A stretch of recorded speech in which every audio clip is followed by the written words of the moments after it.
امر بالمعروف نہیں منکر کیا کر، یعنی لوگوں کو نیک کام کرنے اور برے کام چھوڑنے کی تبلیغ کیا کر، کیونکہ تبلیغ بہت ضروری ہے۔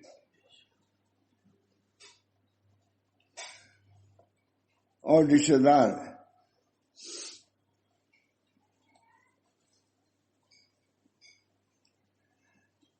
اور جو رشتے دار جھگڑا کر کے یا کسی وجہ سے رشتہ توڑ دے تو محبت و احسان سے رشتے کو جوڑنے کی کوشش کیا کر۔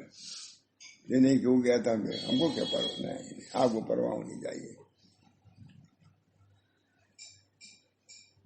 میں بیٹھا ہوا تھا، ہمارا گورکھپور ہمارا وہاں عبید اللہ صاحب بلیابی، تو وہ خاص تھے، انہیں کمرے میں ہم رہتے ہی تھے، جو مسجد ہی تھے، وہ تو نماز وہیں اسی کمرے ہی میں پڑھتے تھے، نماز اتنا ہو جاتی تھی، وہ تو اب بنی ہے نہیں، اسی میں کھانا پینا رہنا۔ تو میں بیٹھا ہوا تھا تو ایک جماعت والے خوشبو آئے، کہا دس ہم جا رہے ہیں، کہاں جاؤ، لیکن نصیحت سن لو، نماز روزے کی پابندی کرنا، کیونکہ اب تم کو لوگ دیکھیں گے کہ وہاں سیکھ کے کیا آیا ہے، مولانا کا جملہ ہے۔ اور دوسری بات یہ کہا کہ اپنے اعزا سے نیک معاملہ کرنا، صحیح سل من، مجھے خود اسی سے سنے یاد ہے، سل من قطع کا، ان لوگوں سے رشتہ جوڑو جو وہ کاٹ رہے ہیں رشتہ۔ کیا ہم لوگ ضروری نہیں ہمارا اپنے اوپر بھی غور کرنا چاہیے، ہم تو رشتہ توڑ تو نہیں رہے، تکبر کی وجہ سے اپنے بڑائی کی بنا پر سل من قطع کا، خاص طور سے نصیحت، نماز کی نصیحت کیا، اور یہ کہ رشتہ کی رعایت کرنا، سل من قطع کا۔ کہا اگر کسی نے تمہارے ساتھ تعلق پیدا کیا، تم نے تعلق احسان کیا، تم نے بھی احسان کر لیا، تم کو تو ایسا رہنا ہے، کوئی احسان نہ کرے تم بھی احسان کرو، یہ ہے سب، یہ سیکھ کے جاؤ جماعت سے۔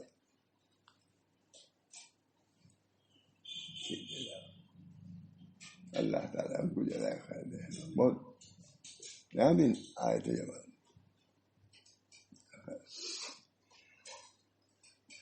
جو رشتے دار جھگڑ کر یا کسی اور سے تجھ سے رشتہ توڑ دے تو محبت احسان سے رشتے کو جوڑنے کی کوشش کیا کر، اور جو عزیز اور دو قطع تعلق کر کے تجھ سے بات کرنا چھوڑ دے تو پہل کر کے اس کو منانے کی کوشش کر۔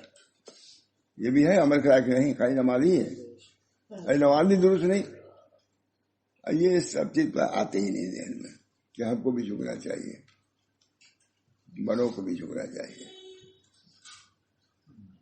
حضرت حاجی صاحب میں اور مولانا رحمۃ اللہ صاحب جو سہولتیہ کے بانی ہیں، آپس میں تھوڑا سا جھگڑا ہو گیا، مطلب کچھ اختلاف ہو گیا۔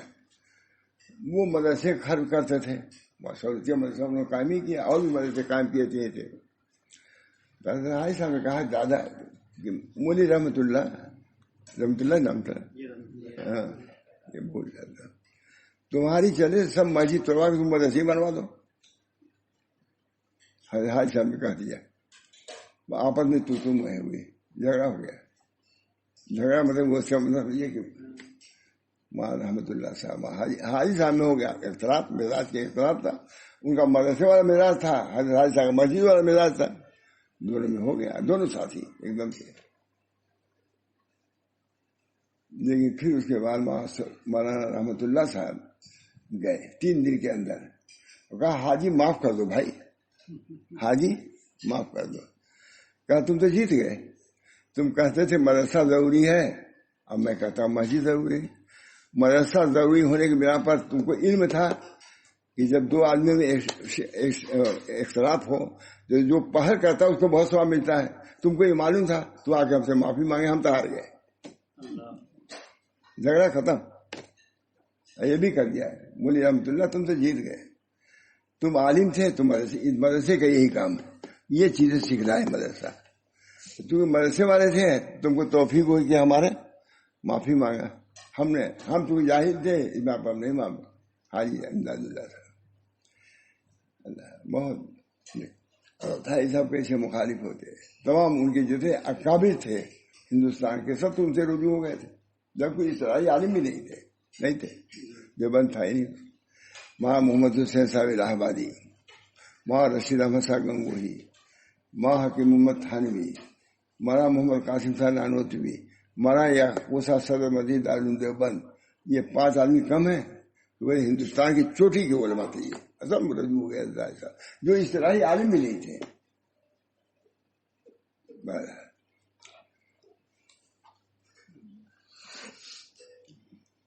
میں حدیث سلمن قطع کا وہ خود انہوں نے لکھا، غالباً یا میں نے لکھا، جو سب تجھ سے کچھ مانگے تو حسب استطاعت اسے کچھ دے دیا کرو. مانگنے کے بعد حق ہوتا ہے، سوال سے اس کی ادائیگی واجب ہو جاتی ہے. کچھ دے دو، کچھ ہی دے دو. چغلی یعنی ایک شخص کی بات دوسرے شخص تک شرارت کی نیت سے پہنچانے کی بری خصلت ہے، نہ کریے لوگ. چغلی مثلا نمیمہ اس کو کہتے ہیں عربی میں. نقل الکلام الی غیر علی وجہ افساد، یہ ہے قاموس میں یہ لکھا ہوا ہے. ایک آدمی بات پہنچانا دوسرے کو فساد پیدا کرنے کے لیے، یہ ہے چغلی. اسی کو عربی میں کہتے ہیں نمیمہ کرتے ہیں. جو کرنے والا ہے اس کو نمام کہا جاتا ہے. لہذا اسے بچا کر، کیونکہ اس چغلی سے دلوں میں افتراق اور بغض پیدا ہوتا ہے جو ناجائز ہے. تم جوڑنے کے لیے آئے ہو، توڑنے کے لیے نہیں آیا، جوڑ کے لیے تم آئے ہو. تو برائے وصل قدر آمدی نہ برائے فصل قدر آمدی. جس سے معلوم قسمت آ جانتے ہیں. ایک پتھر تھا، دیکھیے اب اداس ہو گیا. موسیٰ علیہ السلام جب کلام کرنے جاتے تھے تو ایک بڑھیا ہی کہیے، بڑھیا میری منہ کہہ رہی تھی، اے اللہ ہم یہ ہیں آپ نہیں بخشیں گے. اتنی باتیں کر رہی تھی تو اس کو ڈال دیا، آپ نہیں کر رہے. وہ اس انداز سے شکایتی انداز سے کہہ رہی تھی. اللہ تعالیٰ نے فرمایا تم سے کسی نے کچھ کہا ہاں وہ کہہ رہی تھی، ایسی بات کر رہی تھی آپ کے خلاف. کہا تم نے ڈانٹ دیا اس کو، کیوں ڈانٹا؟ تو برائے وصل قدر آمدی نہ برائے فصل قدر آمدی. وہ میری خاص بندی ہے، مقام ناز میں ہے، وہ ناز میں مجھ سے وہ کہہ رہی تھی، آپ نے اس کو ڈانٹ دیا. تو برائے وصل قدر آمدی نہ برائے فصل قدر آمدی. آپ وصل کرنے کے لیے بھیجے گئے پیغمبر بنا کے، ہم سے جدا کرنے کے لیے نہیں. آپ جوڑیے، ہم سے جوڑ کا کام کیجیے. ایسی چیز نہ کیجیے جسے توڑ پیدا ہو. ہے کہ نہیں؟ اللہ سے تعلق پیدا کرانے کے لیے تمام مشائخ علماء جو بھی کام ہو رہا ہے در حقیقت کیا ہے؟ جوڑنا ہے رب تعالیٰ سے. اور جس چیز سے رب تعالیٰ سے دوری ہو وہ کیا کام ہے؟ کوئی نہیں. تو الٹا کام ہو گیا. سمجھ رہے نا؟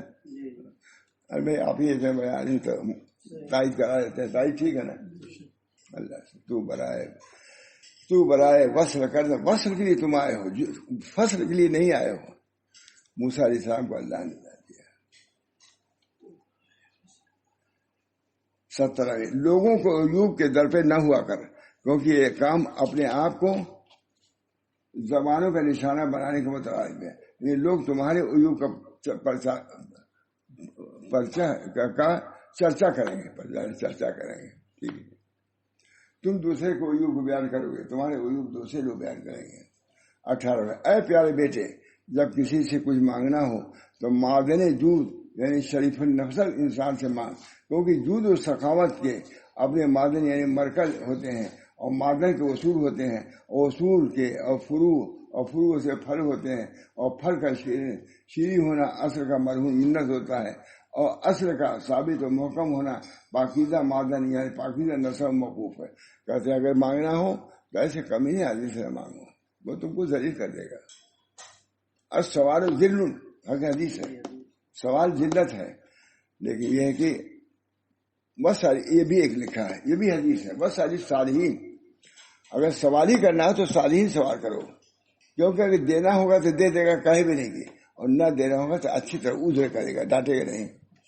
لکھا ہوا ہے سب حدیث ہے. کیا؟ ہاں بس حدیث صالح. جیسے امام احمد بن حنبل کے بعد بھی لگی رہتی تھی مانگنے والوں کی.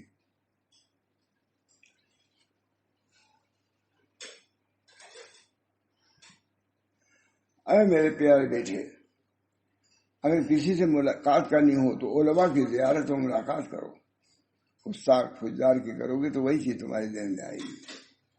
اور فاجروں کی صحبت سے بچ، کیونکہ فاجر لوگ اس چٹان کی طرح ہیں جس سے ذرہ برابر پانی نکلنے کی توقع نہیں ہے، کچھ فائدہ ادھر نہیں ہوگا ایسے دنیا داروں سے.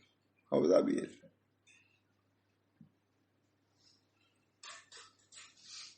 اور یہ خشک درخت کی طرح ہے جس کے پتے کبھی سرسبز نہیں ہوتے.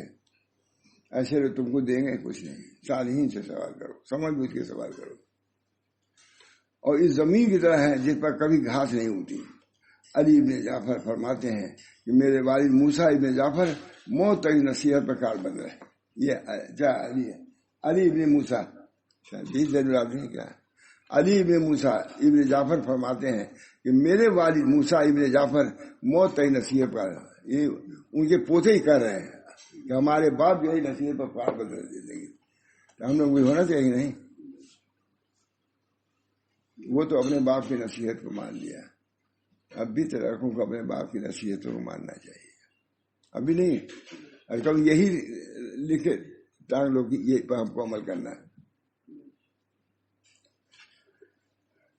فرماتے ہیں برادران اسلام، یہ مصنف بھی رہے ہیں، برادران اکرام، یہ 19 نصیحتیں ہیں جو کہ نہایت اہم ہیں، جس پر عمل کرنے سے دنیا و آخرت کی مسرتیں اور خوشیاں نصیب ہو سکتی ہیں. مگر افسوس کہ آج کل ان ذری باتوں میں سے صرف چند باتوں پر عمل کرنے والے لوگ بھی نادر و نایاب ہیں. 19 نصیحتوں پر تو ہم ہے. یہ وہ نصیحت ہے کہ دوزخ سے نجات دلانے والے ہیں. جہنم پر مسرر 19 فرشتے ہیں. ہر نصیحت پر عمل کرو 19 فرشتوں کے لیے کافی ہے. تم کو جہنم میں لے نہیں جا سکتے. یہ 19 ہیں لیکن سب کے لیے یہ نصیحتیں کافی پر عمل کرو گے تم کو ہاتھ ہی نہیں لگاویں گے. کہیں جلدی تم یہاں کہاں ہے، جا جنت میں جا، جلدی سے بھاگو یہاں سے. آپ نے 19 مرتب کیا. ہاں مدرسے کے ہدایات 19. بسم اللہ الرحمن الرحیم 19 حرف ہے. حضرت نے فرمایا کہ یہ شاہ عبدالعزیز صاحب نے لکھا ہے جو ہم لوگ کو پڑھا رہے تھے. حضرت ایک دم چہرہ سر فرمایا کہ دیکھو بسم اللہ الرحمن الرحیم 19 حرف ہے. ہر حرف دوزخ کے ایک فرشتے کے لیے کافی ہے. اب یہ 19 نصیحتیں بھی ہیں. آپ کہہ رہے میں نے بھی لکھا ہے، مجھے یاد نہیں، لکھا ہوگا مزاج صحیح ہے. ابھی تھوڑا سا اقتدا اپنے بزرگوں کی اقتدا. اللہ تعالیٰ ہم سب کو. اب آگے سناؤں گا کل تبلیغی جماعت کے ایک آدمی جنہوں نے نصائح لکھی ہیں، وہ بھی سناؤں گا کل انشاءاللہ. بس دعا کرو، بہت دیر ہو رہی ہے. اللہم صلی اللہ علیہ وسلم. اللہم صلی اللہ علیہ